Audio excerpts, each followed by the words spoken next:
ಓಂ ಶಾಂತಿಯವರೇ, ಮಿತ್ರರೇ, ಗೆಳೆಯರೇ, ಬಂಧುಗಳೇ, ಅಭಿಮಾನಿಗಳೇ, ಓಂ ಶಾಂತಿ. ನಿಮಗೆ ಹಾಗೂ ನಿಮ್ಮನ್ನು ಯಾರು ಇಷ್ಟಪಡ್ತಾರೆ ಒಳ್ಳೆಯವರು ಅವ್ರಿಗೆ ಯಾವಾಗ ಒಳ್ಳೆಯದಾಗಲಿ. ಮಿತ್ರರೇ, ಭೂತ ಬೇತಾಳನ ಬಗ್ಗೆ ಹೇಳಿ ಅಂತ ಕೆಲವರು ನನಗೆ ಆಗಾಗ ಹೇಳೋರು. ಬೇತಾಳನ ಬಗ್ಗೆ. ಆದರೆ ಬೇತಾಳ ಹೇಗೆ ಸೃಷ್ಟಿ ಆಗ್ತಾನೆ, ದೆವ್ವಗಳು ಹೇಗೆ ಸೃಷ್ಟಿ ಆಗ್ತವೆ, ಭೂತಗಳು ಹೇಗೆ ಸೃಷ್ಟಿ ಆಗ್ತವೆ, ಇದನ್ನು ನಾನು ಆಲ್ರೆಡಿ ವಿಡಿಯೋಗಳನ್ನು ಮಾಡಿ ಶೇರ್ ಮಾಡಿದ್ದೀನಿ. ಇವತ್ತು ನಾನು ಬೇತಾಳನ ಬಗ್ಗೆ, ನಿಮಗೆ ಗೊತ್ತಿರ್ಬೋದು, ಭಟ್ಟಿ ವಿಕ್ರಮಾದಿತ್ಯ. ಭಟ್ಟಿ ವಿಕ್ರಮಾದಿತ್ಯ ಅಂದರೆ ಇವೆರಡೂ ಪದ, ಭಟ್ಟಿ ಮತ್ತು ವಿಕ್ರಮಾದಿತ್ಯ, ಇವೆರಡೂ ಬಹಳ ಬಂಧುತ್ವ. ಅಂದರೆ ಸಹೋದರ ಅಥವಾ ಮಂತ್ರಿ. ಭಟ್ಟಿ ಮಂತ್ರಿ, ವಿಕ್ರಮಾದಿತ್ಯನಿಗೆ ಸಹೋದರ ಇದ್ದಂಗೆ, ಬಂಧು ಇದ್ದಂಗೆ ಭಟ್ಟಿ, ಅವರು ಮಂತ್ರಿ. ವಿಕ್ರಮಾದಿತ್ಯ ರಾಜ, ಒಳ್ಳೆಯ ಸುಭಿಕ್ಷತೆಯಿಂದ ಪ್ರಜೆಗಳನ್ನು ಚೆನ್ನಾಗಿ ನೋಡಿಕೊಂಡು ರಾಜಭಾರ ಮಾಡ್ತಕ್ಕಂಥ ಒಬ್ಬ ಒಳ್ಳೆಯ ರಾಜ. ಅಂಥ ರಾಜ ಈ ಬೇತಾಳನ ಜೊತೆ ತಗಲಾಕೊಳ್ತಾನೆ. ಒಬ್ಬ ಮಾಂತ್ರಿಕ ಹಾಗೆ ಬೇತಾಳನ ಜೊತೆ ತಗಲಾಕೊಳ್ತಾರೆ. ಇಲ್ಲಿ ಹಳೆಯ ಕಾಲದಲ್ಲಿ ನಡೆದಂಥ ಈ ಭಟ್ಟಿ ವಿಕ್ರಮಾದಿತ್ಯ ಹಾಗೂ ಬೇತಾಳ ಈ ಒಂದು ಕಥೆಯನ್ನು ಈಗ ಅದನ್ನು ನಾನಾ ರೀತಿಯ ಪುಸ್ತಕಗಳಲ್ಲಿ, ಗ್ರಂಥಗಳಲ್ಲಿ, ಸಿನಿಮಾಗಳಲ್ಲಿ, ಸೀರಿಯಲ್ಗಳಲ್ಲಿ ಅಥವಾ ಸೋಷಿಯಲ್ ಮೀಡಿಯಾಗಳಲ್ಲಿ ಈ ಭಟ್ಟಿ ವಿಕ್ರಮಾದಿತ್ಯ ಹಾಗೂ ಬೇತಾಳನ ಬಗ್ಗೆ ಸಾಕಷ್ಟು ಮಂದಿ ಅದ್ರ ಬಗ್ಗೆ ಹೇಳ್ತಾರೆ. ಇಲ್ಲಿ ಏನೇ ಇರಲಿ, ನಾವಿಲ್ಲಿ ಒಂದು ವಿಚಾರವನ್ನು ನಿಮ್ಮ ಮುಂದೆ ಹೇಳ್ತಾಯಿದ್ದೀನಿ. ಬೇತಾಳನ ಬಗ್ಗೆ ತಿಳಿಸ್ಕೊಡಿ. ಬೇತಾಳ ಅಂದರೆ ಏನು, ಬೇತಾಳನ ಮಂತ್ರ ಹೇಳ್ಕೊಡಿ, ಸಿದ್ಧಿ ಮಾಡ್ಕೋಬೇಕು, ವಶೀಕರಣ ಮಾಡ್ಕೋಬೇಕು. ಬೇತಾಳನನ್ನು, ಪ್ರತ್ಯಂಗಿರಾ ದೇವಿಯನ್ನು, ಯಕ್ಷಿಣಿ ದೇವಿ ವಿದ್ಯೆಯನ್ನು, ಯಕ್ಷಿಣಿಯನ್ನು, ಈ ರೀತಿ ಸಾಕಷ್ಟು ಮಂದಿ ನನಗೆ ಕೇಳ್ತಾರೆ. ಅಂದರೆ ವಶೀಕರಣ ಮಾಡ್ಕೋಬೇಕು, ಮಂತ್ರ ಹೇಳ್ಕೊಡಿ, ವಶೀಕರಣ ಮಾಡ್ಕೋಬೇಕು, ಮಂತ್ರ ಹೇಳ್ಕೊಡಿ, ವಶೀಕರಣ ಮಾಡ್ಕೋಬೇಕು, ಮಂತ್ರ ಹೇಳ್ಕೊಡಿ. ಆದರೆ ಇವ್ರಿಗೆಲ್ಲ ಒಂದು ಗೊತ್ತಿಲ್ಲ ಅಂದ್ಕೊತೀನಿ. ಏನಪ್ಪ ಅಂದರೆ, ಅದನ್ನು ವಶ ಮಾಡ್ಕೊಂಡ್ಮೇಲೆ ಮೇಂಟೈನ್ ಮಾಡೋದು ಹೆಂಗೆ, ಅದನ್ನು ಮೇಂಟೈನ್ ಮಾಡೋದು ಹೇಗೆ? ಯಾವುದೋ ಒಂದು ಕುರಿನ ಸಾಕಾಕಿಟ್ಕೊಳ್ತೀವಿ, ಕತ್ತೆನ ಸಾಕಾಕಿಟ್ಕೊಳ್ತೀವಿ, ಕುದುರೆನ ಸಾಕಾಕಿಟ್ಕೊಳ್ತೀವಿ, ಒಂದು ಎಮ್ಮೆನೋ ಹಸುನೋ ಆನೆನೋ ಸಾಕಾಕಿಟ್ಕೊಳ್ತೀವಿ. ಆನೆ ಇಟ್ಕೊಳ್ಳೋದೇನು ಪ್ರಯತ್ನ ಪಟ್ಟರೆ ಹೆಂಗೋ ಆಗುತ್ತೆ. ಆದರೆ ಆಮೇಲೆ ಅದನ್ನು ಮೇಂಟೈನ್ ಮಾಡಬೇಕಲ್ಲಪ್ಪ. ಕೆಲವರು ಮದುವೆ ಮಾಡ್ಕೋಬೇಕು, ಹೆಣ್ಣು ಸಿಕ್ಕಿಲ್ಲ, ಗಂಡು ಸಿಕ್ಕಿಲ್ಲ ಅಂತಿರ್ತಾರೆ. ಮದುವೆ ಮಾಡ್ಕೊಂಡ್ಮೇಲೆ ಗೊತ್ತಾಗೋದು ಆ ಸಂಸಾರದ ಕಥೆ ಏನಂತ ಅಲ್ವಾ. ಹಾಗೆ ಇಲ್ಲಿ ಕೂಡ ಬೇತಾಳ ಸಿಕ್ಬಿಟ್ರೆ ಇವರಿಗೆ ವಶೀಕರಣ ಆಗಿಲ್ಲ, ಭೂತ ಸಿಕ್ಬಿಟ್ರೆ, ಇಲ್ಲ ಯಕ್ಷಿಣಿ ಸಿಕ್ಬಿಟ್ರೆ, ಇಲ್ಲ ಇನ್ನೇನೋ ಪ್ರತ್ಯಂಗಿರಾ ದೇವಿ ವಿದ್ಯೆ ಸಿಕ್ಬಿಟ್ರೆ ಆಮೇಲೆ ಇರೋದಲ್ವಾ ಮೇಂಟೆನೆನ್ಸ್ ಹೆಂಗೆ ಅಂತ ಅಲ್ವಾ. ನೋಡ್ರಿ, ಹನುಮಂತನನ್ನು ವಶ ಮಾಡ್ಕೋಬೋದು. ಒಬ್ಬ ಹನುಮಂತನನ್ನು ಸದಾ ನಮ್ಮ ಪಕ್ಕದಲ್ಲಿ ಇಟ್ಕೋಬೇಕಾದ್ರೆ ಎಷ್ಟೆಲ್ಲ ಶಿಸ್ತಿರ್ಬೇಕು ಗೊತ್ತಾ. ಒಂದು ಎಕ್ಸಾಂಪಲ್ ಕೊಡ್ತೀನಿ. ಒಂದನೇ, ಅದು ಮಾಂಸಾಹಾರ ಸೇವನೆ ಮಾಡಬಾರ್ದು.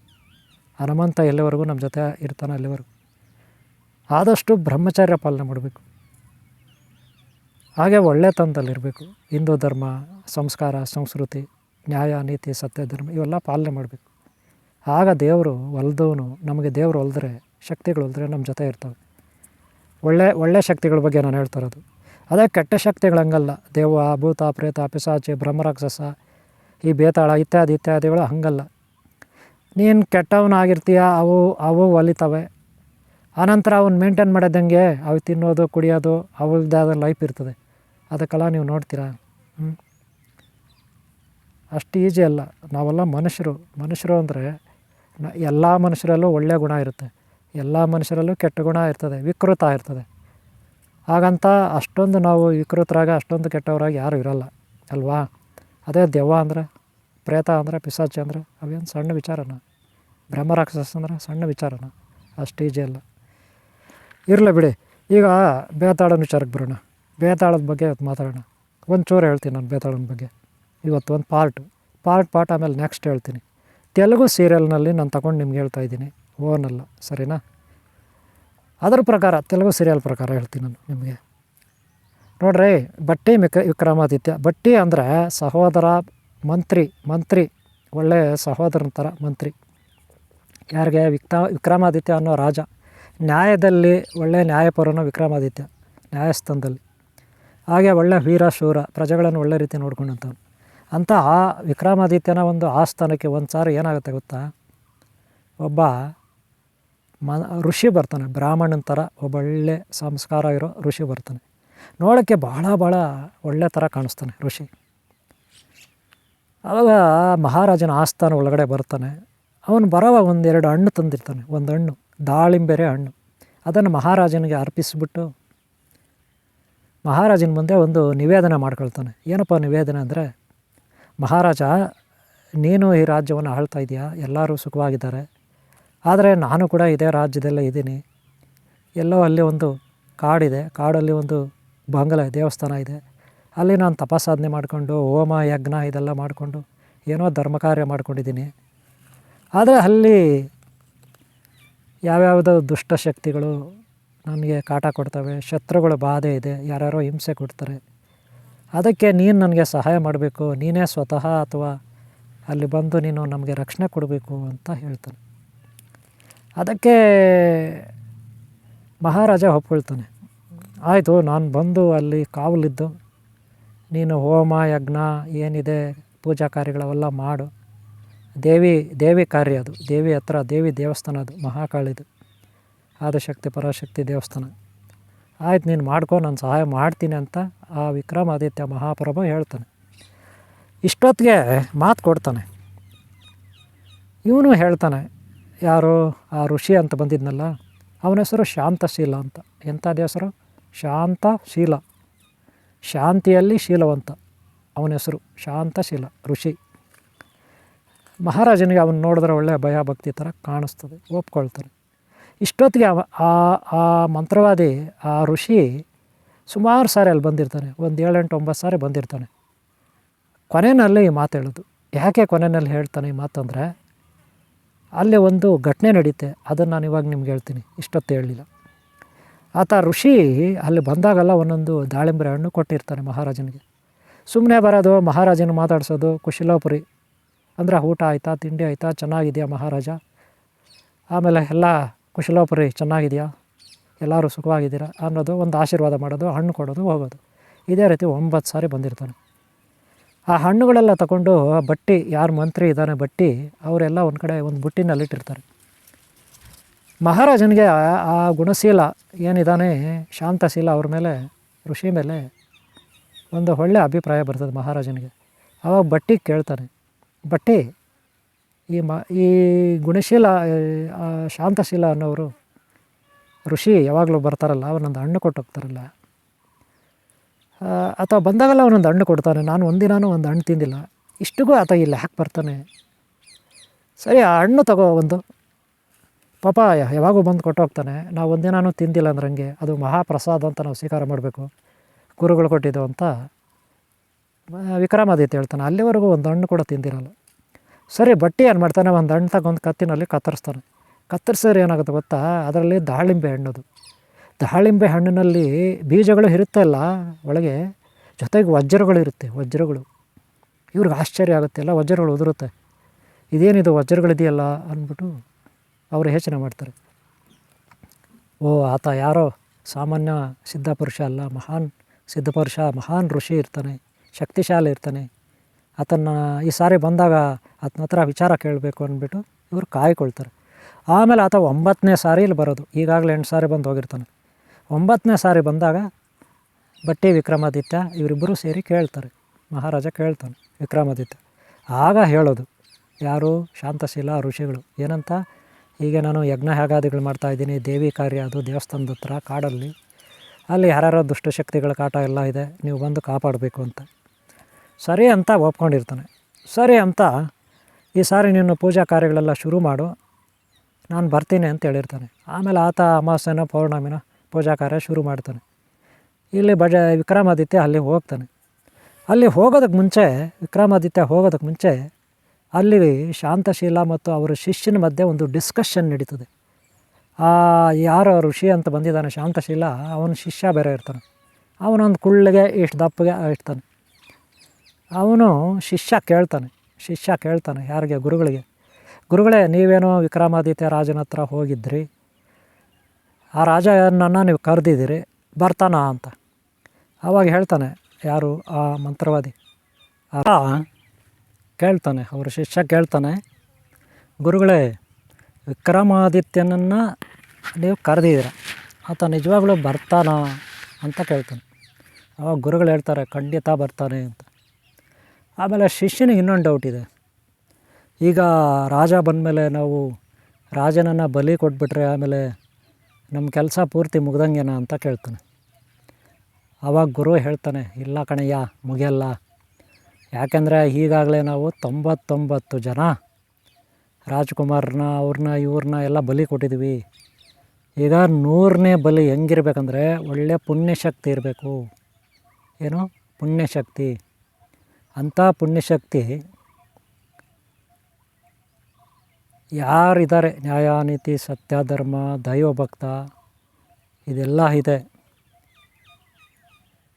ಅಂಥವ್ರನ್ನ ಬಲಿ ಕೊಡಬೇಕು, ಇಲ್ಲಾಂದರೆ ನಮ್ಮ ಕೆಲಸ ಆಗಲ್ಲ, ಈ ರೀತಿ ಹೇಳಿರ್ತಾನೆ. ಗೊತ್ತಾಯ್ತಲ್ಲ? ಅಂಥ ಬಲಿ ಯಾರ್ದೀಗ?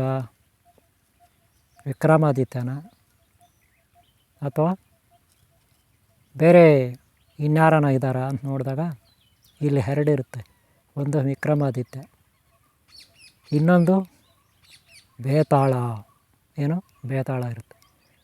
ಗುರು ಹೇಳ್ತಾನೆ ಶಿಷ್ಯನಿಗೆ, ನೀನೇ ನೋಡ್ತಾ ಇರೋ ಶಿಷ್ಯ, ಯಾರು ಬಲಿ ಕೊಡ್ತೀನಿ ಅಂತ. ಒಳ್ಳೆ ಪುಣ್ಯವಂತ ಶಕ್ತಿನ ಬಲಿ ಕೊಡ್ತೀನಿ. ಅದರಿಂದ ನಮಗೆ ದೇವಿ ಭೈರವಿ, ಪಾತಾಳ ಭೈರವಿ ಅಂತೀವಲ್ಲ, ಆ ದೇವಿ ಒಲಿತಾಳೆ. ಅವಾಗ ಒಳ್ಳೆ ಈ ಜಗತ್ತನ್ನೇ ಆಳ್ತಕ್ಕಂಥ ಒಂದು ಸಿದ್ಧಿ ನನಗೆ ಲಭಿಸುತ್ತೆ ಅಂತೇಳಿರ್ತಾನೆ. ಇವನಿಗೆ ಶಿಷ್ಯನಿಗೆ ಡೌಟು, ಯಾರನ್ನ ಬಲಿ ಕೊಡ್ತಾನೆ, ಏನು ಬಲಿ ಕೊಡ್ತಾನೆ ಅಂತ. ಸರಿ, ಆಮೇಲೆ ಮಹಾರಾಜ ಬರ್ತಾನೆ, ವಿಕ್ರಮಾದಿತ್ಯ ಬರ್ತಾನೆ. ಎಲ್ಲಿಗೆ? ಕಾಡಿಗೆ. ಕಾಡಲ್ಲಿ ಇವ್ರ ದೇವಸ್ಥಾನ ಇರೋದು. ವಿಕ್ರಮಾದಿತ್ಯ ಮಾತು ಕೊಟ್ಟಿರ್ತಾನೆ, ನಾನು ಬರ್ತೀನಿ, ನಿನಗೆ ಸಹಾಯ ಮಾಡ್ತೀನಿ ಅಂತ. ಅದೇ ರೀತಿ ಬರ್ತಾನೆ. ಬಂದಮೇಲೆ ವಿಕ್ರಮಾದಿತ್ಯ ಹೇಳ್ತಾನೆ, ಗುರುಗಳೇ, ನೀವು ಶುರು ಮಾಡಿ ಪೂಜೆನ, ನಾನು ಕಾವಲಿರ್ತೀನಿ, ರಕ್ಷಣೆ ಮಾಡ್ತೀನಿ ಅಂತ ಹೇಳ್ತಾನೆ. ಆವಾಗ ಮಂತ್ರವಾದಿ ಹೇಳ್ತಾನೆ, ಇಲ್ಲ, ಒಂದು ಪ್ರಾಬ್ಲಮ್ ಇದೆ.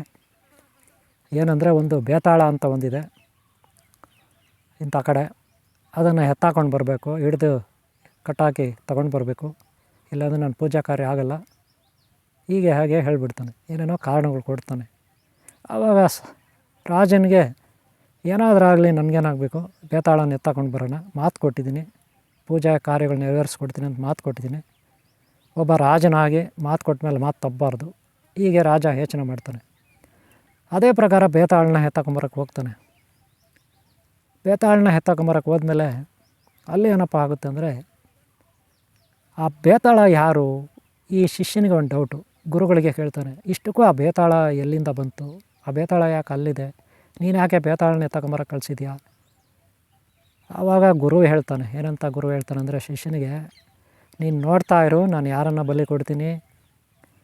ಬೇತಾಳ ಅಂದ್ಬಿಟ್ರೆ ಅದೇನು ಸಾಮಾನ್ಯ ಬೇತಾಳ ಅಲ್ಲ, ಅದಕ್ಕೊಂದು ಕಥೆ ಹೇಳ್ತೀನಿ ಕೇಳು ಅಂದ್ಬಿಟ್ಟು ಗುರು ಹೇಳ್ತಾನೆ. ಏನಪ್ಪ ಕಥೆ ಅಂದರೆ, ಪಾರ್ವತಿ ಶಿವನ ಹತ್ರ ಒಂದಿನ ಕೇಳ್ತಾಳೆ, ಏನಂತಂದರೆ, ಪರಮೇಶ್ವರ, ಜಗತ್ತಿನಲ್ಲಿ ಯಾರಿಗೂ ಗೊತ್ತಿರಬಾರ್ದು ಕಥೆಗಳು, ಅಂಥ ಕಥೆಗಳು ನನಗೆ ಹೇಳ್ಬೇಕು ನೀನು. ಒಬ್ಬರ ಬಾಯಿಂದ ಕೆಲವು ಕಥೆಗಳು ಹೇಳ್ಕೊತಾರೆ, ಪುಸ್ತಕಗಳಲ್ಲಿರುತ್ತೆ. ಆ ಥರ ಕಥೆ ನನಗೆ ಬೇಡ. ಯಾರೂ ಕೇಳಿರದ, ಇದುವರೆಗೂ ಗೊತ್ತಿರದ ಅಂಥ ಕಥೆಗಳು ನನಗೆ ಹೇಳಬೇಕು ಅಂತ ಪಾರ್ವತಿ ಹೇಳ್ತಾಳೆ. ಶಿವ ಆಯಿತು ಅಂತ ಒಪ್ಕೊಂಡು ಒಂದು 5-6 ಕಥೆ ಹೇಳ್ತಾನೆ. ಅದು ಯಾರಿಗೂ ಗೊತ್ತಿರಲ್ಲ, ಹೊಸ ಕಥೆಗಳು. ಆದರೆ ಅಲ್ಲಿ ಪೂಜೆ ಮಾಡ್ತಾನಲ್ಲ ದೇವಸ್ಥಾನಕ್ಕೆ ಪೂಜಾರಿ, ಅವನೆಲ್ಲ ಕದ್ದು ಕೇಳಿಸ್ಕೊಬಿಡ್ತಾನೆ. ಅವನೇನು ಮಾಡ್ತಾನೆ, ಮನೆಯಲ್ಲಿ ಅವರು ಮಡ್ದಿಗೆಲ್ಲ ಹೇಳ್ಬಿಡ್ತಾನೆ. ಅವ್ರು ಮಡ್ದಿ ಮಾಡ್ತಾಳೆ, ಅಕ್ಕಪಕ್ಕ ಮನೆಗಳವ್ರಿಗೆಲ್ಲ ಹೇಳ್ಬಿಡ್ತಾಳೆ. ಅದು ಅವ್ರ ಬಾಯಿಗೆ ಇವ್ರ ಬಾಯಿಗೆ, ಅವ್ರ ಬಾಯಿಂದ ಒಬ್ಬರ ಬಾಯಿಂದ ಕಥೆಗಳು ಹರಿದಾಡಿ ಲಾಸ್ಟಿಗೆ ಪಾರ್ವತಿ ಗೊತ್ತಾಗುತ್ತೆ. ಪಾರ್ವತಿಗೆ ಬೇಜಾರಾಗುತ್ತೆ. ಮೊದಲೇ ಕೇಳಿರ್ತಾಳೆ ಯಾರಿಗೂ ಗೊತ್ತಿರಬಾರ್ದು ಅಂಥ ಕಥೆಗಳು ಹೇಳ್ಬೇಕಂತ. ಶಿವನೂ ಹೇಳಿರ್ತಾನೆ ಅಂಥ ಕಥೆಗಳೇ. ಈಗ ನೋಡಿದ್ರೆ ಯಾರ್ಯಾರ ಬಾಯಲ್ಲೂ ಆ ಕಥೆಗಳು ಹರಿದಾಡ್ತಿದ್ದಾವೆ. ಎಲ್ಲಿಂದ ಅಲ್ಲಿ ಹೆಂಗಾಯಿತು?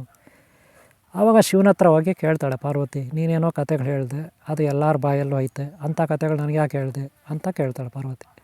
ಆವಾಗ ಶಿವನಿಗೆ ಬೇಜಾರಾಗುತ್ತೆ. ಆತ 2 ಕಣ್ಣು ಮುಚ್ಚಿ 3ನೇ ಕಣ್ಣು ದಿವ್ಯ ದೃಷ್ಟಿಯಿಂದ ನೋಡ್ತಾನೆ. ಆಮೇಲೆ ಗೊತ್ತಾಗುತ್ತೆ, ಈ ಬ್ರಾಹ್ಮಣ ಕೇಳಿಸ್ಕೊಬಿಟ್ಟು ಯಾರಿಗೋ ಅವ್ರ ಹೆಂಡ್ತಿಗೆ ಹೇಳಿ ಅವ್ರ ಹೆಂಡ್ತಿಯಿಂದ ಎಲ್ಲರ ಬಾಯಿಗೆ ಬೀಳುತ್ತೆ. ಇದಕ್ಕೆಲ್ಲ ಕಾರಣ ಈ ಬ್ರಾಹ್ಮಣ ಅಂದ್ಬಿಟ್ಟು ಶಿವನಿಗೆ ಕೋಪ ಬಂದು ಆ ಬ್ರಾಹ್ಮಣನಿಗೆ ಕರೆದು ವಿಚಾರಿಸಿ ಶಾಪ ಕೊಟ್ಬಿಡ್ತಾನೆ, ನೀನು ಬೇತಾಳ ಆಗ್ಬಿಟ್ಬಿಡು ಅಂತ, ಬೇತಾಳಾಗಿ ಜನ್ಮ ತಾಳ್ಬಿಡು ಅಂತ. ಅವನು ಬೇತಾಳಾಗಿ ಜನ್ಮ ತಾಳ್ತಾನೆ. ಅವನು ಮರಗಳಲ್ಲಿ ಬಾಲ ಇರುತ್ತೆ, ನೇತಾಕೊಂಡಿರಬೇಕು. ತುಂಬ ಹಸಿವಾಗುತ್ತೆ, ತಿನ್ನೋಕ್ಕಾಗಲ್ಲ. ನೀರು ಕುಡಿಬೇಕು, ದಾಹ ಆಗುತ್ತೆ, ಕುಡಿಲಿಕ್ಕಾಗಲ್ಲ. ನಿದ್ರೆ ಬರುತ್ತೆ, ನಿದ್ರೆ ಮಾಡೋಕ್ಕಾಗಲ್ಲ. ಇದ್ದ ಕಡೆ ಇರೋಕ್ಕಾಗಲ್ಲ. ಆ ಥರ ಪರಿಸ್ಥಿತಿ ಒಂದು. ಅವನಿಗೆ ತುಂಬ ಬೇಜಾರಾಗುತ್ತೆ. ತಮ್ಮ ಭಗವಂತನ ಹತ್ರ ಕ್ಷಮೆ ಕೇಳ್ಕೊತಾನೆ, ಕ್ಷಮಿಸ್ಬಿಡು ದೇವರೇ, ಶಾಪ ವಿಮೋಚನೆ ಹೆಂಗೆ, ಈ ಶಾಪ ಹೆಂಗೆ ವಿಮೋಚನೆ ಆಗುತ್ತೆ ಅಂತ ಕೇಳ್ಕೊತಾನೆ. ಆವಾಗ ಶಿವನಿಗೆ ಕರುಣೆ ಬರುತ್ತೆ, ಹೆಂಗಾದರೂ ತನ್ನ ಭಕ್ತ ಅಲ್ವಾ, ಕರುಣೆ ಬರುತ್ತೆ. ಆವಾಗ ಶಿವ ಹೇಳ್ತಾನೆ, ಏನಿಲ್ಲ, ಒಬ್ಬ ಒಳ್ಳೆ ಮಹಾನುಭಾವ, ನ್ಯಾಯ ನೀತಿ ಸತ್ಯಧರ್ಮ ಇರೋ ಮಹಾನುಭಾವ ನಿನ್ನ ಹತ್ರ ಬರ್ತಾನೆ. ಅವನು ನಿನ್ನನ್ನು ಮುಟ್ಟಿದರೆ ಅಥವಾ ಅವನ ಹತ್ರ ನೀನು ಸ್ವಲ್ಪ ದಿನ ಕಾಲ ಕಳೆದ್ರೆ ಅಥವಾ ಅವನು ನಿನಗೆ ಒಳ್ಳೆ ಪ್ರಶ್ನೆಗಳಿಗೆ ಉತ್ತರ ಕೊಟ್ಟರೆ ನಿನ್ನ ಶಾಪ ವಿಮೋಚನೆ ಆಗುತ್ತೆ ಅಂತ ಹೇಳಿರ್ತಾನೆ. ಅವನ ಹತ್ರ ಜ್ಞಾನ ಪಡ್ಕೊ ಅಥವಾ ನೀನು ಕೇಳೋ ಪ್ರಶ್ನೆಗೆ ಅವನು ಉತ್ತರ ಕೊಟ್ಟರೆ ಈಗೆಲ್ಲ ಹೇಳಿರ್ತಾನೆ. ಅದೇ ಪ್ರಕಾರ ಇವನು ಕಾಯ್ತಾ ಕೂತಿರ್ತಾನೆ ಬೇತಾಳ. ಈಗ ಮಹಾರಾಜ ಅಲ್ಲಿ ಬರ್ತಾನೆ, ವಿಕ್ರಮಾದಿತ್ಯ. ಅವನು ಸ್ವಾಗತ ಮಾಡ್ತಾನೆ, ಬೇತಾಳ ಬನ್ನಿ ಅಂತ, ನಿಮಗಾಯ ಕಾಯ್ತಾ ಇದ್ದೀನಿ ಅಂತ. ಆಮೇಲೆ ವಿಕ್ರಮಾದಿತ್ಯ ಹೇಳ್ತಾನೆ, ಹಿಂಗೆ ಮಂತ್ರವಾದಿ ಪೂಜೆ ಮಾಡ್ತಿದ್ದಾನೆ, ನೀನು ನನ್ನ ಜೊತೆ ಬರಬೇಕು, ನೀನಿದ್ರೇನೆ ಅಂತ ಪೂಜೆ ಆಗೋದು, ಇಲ್ಲಾಂದ್ರೆ ಆಗಲ್ಲಂತೆ ಅಂತ ಹೇಳ್ತಾನೆ. ನೀನು ಇರಬೇಕಂತ ಅಲ್ಲಿ ಅಂತ ಹೇಳ್ಬಿಡ್ತಾರೆ. ಆದರೆ ಮಂತ್ರವಾದಿ ಏನಕ್ಕೆ ಕರ್ಸ್ಕೊಳ್ತಾರದು, ವಿಕ್ರಮಾದಿತ್ಯನ ಹತ್ರ ಹೇಳಿರಲ್ಲ, ಸುಮ್ಮನೆ ಅವ್ನು ಕರ್ಕೊಂಡು ಬಾ, ಅವ್ನು ಇರಬೇಕು ಅಂತ ಹೇಳಿರ್ತಾನೆ ಅಷ್ಟೇ. ಆದರೆ ಶಿಷ್ಯನ ಹತ್ರ ಹೇಳಿರ್ತಾನೆ, ಏನಂತ, ನಾನು ಬಲಿ ಕೊಡ್ತೀನಿ, ಬೇತಾಳನ್ನೂ ಬಲಿ ಕೊಡ್ತೀನಿ, ವಿಕ್ರಮಾದಿತ್ಯನೂ ಬಲಿ ಕೊಟ್ಬಿಡ್ತೀನಿ, ಅವಾಗ ಒಳ್ಳೆ ಶಕ್ತಿ ಬರುತ್ತೆ ನಮಗೆ ಅಂತ ಹೇಳಿರ್ತಾನೆ. ಆದರೆ ವಿಕ್ರಮಾದಿತ್ಯನಿಗೆ ಅದು ಗೊತ್ತಿರಲ್ಲ, ಬೇತಾಳನಿಗೂ ಗೊತ್ತಿರಲ್ಲ. ಬೇತಾಳನ ಕರ್ಕೊಂಡು ಬಂದುಬಿಡ್ತಾನೆ ವಿಕ್ರಮಾದಿತ್ಯ, ಬರ್ತಿರ್ತಾನೆ. ಆದರೆ ಬೇತಾಳ ತನ್ನ ಶಾಪ ವಿಮೋಚನೆ ಆಗಬೇಕಲ್ಲ, ಅದಕ್ಕೆ ಕೆಲವು ಪ್ರಶ್ನೆ ಕೇಳ್ತಾನೆ. ಇಲ್ಲಿ ಮಂತ್ರವಾದಿನೂ ಹೇಳಿರ್ತಾನೆ, ಯಾವ ಕಾರಣಕ್ಕೂ ನೀನು ಬೇತಾಳನ ಹತ್ರ ಜಾಸ್ತಿ ಮಾತಾಡಬಾರ್ದು, ಒಂದು, ಎರಡನೇದು ಹಿಂದಕ್ಕೆ ತಿರುಗಿ ನೋಡಬಾರ್ದು, ಇದೆಲ್ಲ ಹೇಳಿರ್ತಾನೆ. ಆಯಿತು ಅಂತ ತಪ್ಕೊಂಡಿರ್ತಾನೆ. ಈ ಕಡೆ ಬೇತಾಳ ಕೂಡ ಅದೇ ಹೇಳ್ತಾನೆ. ಏನಂತ ಹೇಳ್ತಾನೆ ಅಂದರೆ, ಬೇತಾಳ, ನಾನು ಕೇಳೋ ಪ್ರಶ್ನೆಗಳಿಗೆ ನೀನು ಉತ್ತರ ಕೊಡಬೇಕು. ಒಂದು ವೇಳೆ ನೀನು ಕೊಟ್ಟಿಲ್ಲ ಅಂದರೆ ಉತ್ತರ, ನಾನು ನಿನ್ನ ಜೊತೆ ಇರಲ್ಲ, ಹೊರಟೋಗ್ತೀನಿ, ಗೊತ್ತಾಯ್ತಲ್ಲ. ಹಂಗೆ ನೀನು ಸುಮ್ಮನೆ ಎದ್ಬಿಟ್ರು ಕೂಡ ನೀನು ತಲೆ ಹೊಡೆದು ಚೂರು ಆಗಿಬಿಡುತ್ತೆ. ಹಿಂಗೆಲ್ಲ ಏನೋ ಒಂದು ಕೆಲವೆಲ್ಲ ಗೊಂದಲಗಳು ಸೃಷ್ಟಿ ಮಾಡಿಬಿಡ್ತಾ ಬೇತಾಳ. ಆದರೂ ಅದು ಅಂತ ಬೇತಾಳ ಒಪ್ಕೊಂಡು ಮುಂದಕ್ಕೆ ಬರ್ತಾನೆ. ಹಾಗೆ ಬರಬೇಕಾದ್ರೆ ನಾನಾ ರೀತಿಯ ಪ್ರಶ್ನೆಗಳು, ನಾನಾ ರೀತಿಯ ಗೊಂದಲಗಳು, ನಾನಾ ರೀತಿಯ ಕಥೆಗಳು, ಇಲ್ಲಿ ಸಾಕಷ್ಟು ನಡೀತದೆ ಕಥೆಗಳು. ಇದು ಬೇತಾಳನ ಕತೆ. ಇವೆಲ್ಲ ಒಂದಕ್ಕೊಂದು ಲಿಂಕ್ ಇರ್ತವೆ. ಅಸಲಿ ಮ್ಯಾಟ್ರ್ ಏನು, ಲಾಸ್ಟಿಗೆ ಮಂತ್ರವಾದಿ ಬೇತಾಳನಿಗೆ ವಿಕ್ರಮಾದಿತ್ಯನ ಬಲಿ ಕೊಡ್ತಾನ ಇಲ್ವಾ ಅನ್ನೋದು ಲಾಸ್ಟಲ್ಲಿ ಗೊತ್ತಾಗುತ್ತೆ. ಲಾಸ್ಟಲ್ಲಿ ಏನು ನಡೀತೆ ಕ್ಲೈಮ್ಯಾಕ್ಸ್ ಅನ್ನೋದು ಗೊತ್ತಾಗುತ್ತೆ. ಇದು ಬೇತಾಳನ ಕಥೆಗಳಲ್ಲಿ ಬರ್ತಕ್ಕಂಥದ್ದು. ಆದರೆ ಬೇತಾಳ ಅಂದರೆ ಏನು, ಒಬ್ಬ ಮನುಷ್ಯ ಶಾಪಕ್ಕೆ ಗುರಿಯಾಗಿ ಬೇತಾಳ ಆಗ್ತಾನೆ. ಬ್ರಹ್ಮರಾಕ್ಷಸ ಅಂದ್ರೇನು, ಅದು ಕೂಡ ಅಷ್ಟೇ, ಶಾಪಕ್ಕೆ ಗುರಿಯಾಗಿ ಬ್ರಹ್ಮರಾಕ್ಷಸ ಆಗ್ತಾರೆ. ಅದೇ ರೀತಿ ದೆವ್ವ, ಭೂತ, ಪಿಶಾಚಿಗಳಿವೆಲ್ಲ ಏನು, ಆತ್ಮಹತ್ಯೆ ಮಾಡ್ಕೊಳ್ಳೋದು, ಇಲ್ಲ ಯಾರೋ ಕೊಲೆ ಮಾಡೋದು, ಇವೆಲ್ಲ ಅದರಿಂದ ಅವರು ಆ ರೀತಿ ಮಾರ್ಪಾಟಾಗ್ತಾರೆ. ಇದೆಲ್ಲ ಹಿಂದಿನ ವೀಡಿಯೋಗಳಲ್ಲಿ ಹೇಳಿದೆ, ಗೊತ್ತಾಯ್ತಲ್ಲ. ಇಲ್ಲಿಗೆ ಬೇತಾಳಂದು ಭಾಗ 1 ಮುಗಿಸ್ತಾ ಇದ್ದೀನಿ. ನೆಕ್ಸ್ಟ್ ಬೇತಾಳನ ಭಾಗ 2 ನೋಡೋಣ. ಹಾಗೆ ಈಗಾಗಲೇ ನಾನು ಬೇತಾಳನ ಬಗ್ಗೆ, ಭೂತಗಳ ಬಗ್ಗೆ ಹಿಂದುಗಡೆ ಹಾಕಿದ್ದೀನಿ, ವೀಡಿಯೋಗಳು ಶೇರ್ ಮಾಡಿದ್ದೀನಿ, ನೋಡಿ. ಹಾಗೆ ಮುಂದಿನ ಭಾಗಗಳನ್ನು ನೋಡಿ. ನಿಮ್ಮ ಸಹಕಾರ ಇದ್ದರೆ ಮುಂದಿನ ಭಾಗಗಳನ್ನು ಮಾಡಲಿಕ್ಕೆ ಅನುಕೂಲ ಆಗುತ್ತೆ. ಅದಕ್ಕೆ ಒಂದು ಲೈಕ್ ಮಾಡಿ, ಹಾಗೆ ಸಬ್ಸ್ಕ್ರೈಬ್ ಆಗಿಲ್ಲ ಅಂದರೆ ಹಾಕ್ಕೊಳ್ಳಿ. ಈ ಭಾಗನ ಇಲ್ಲಿ ಮುಗಿಸ್ತಾ ಇದ್ದೀನಿ. ಮುಂದಿನ ಭಾಗ ತಪ್ಪದೆ ನೋಡಿ, ಹಿಂದಿನ ಭಾಗಗಳನ್ನು ನೋಡಿ, ಓಕೆನಾ. ಓಂ ಶಾಂತಿ. ನಿಮ್ಗೊಳ್ಳೇದಾಗಲಿ, ನಿಮ್ಮನ್ನ ಯಾರು ಇಷ್ಟಪಡ್ತಾವಳವ್ರು ಅವ್ರುಗಳದಾಗಲಿ. ಓಂ ಶಾಂತಿ, ಓಂ ಶಾಂತಿ, ಓಂ ಶಾಂತಿ.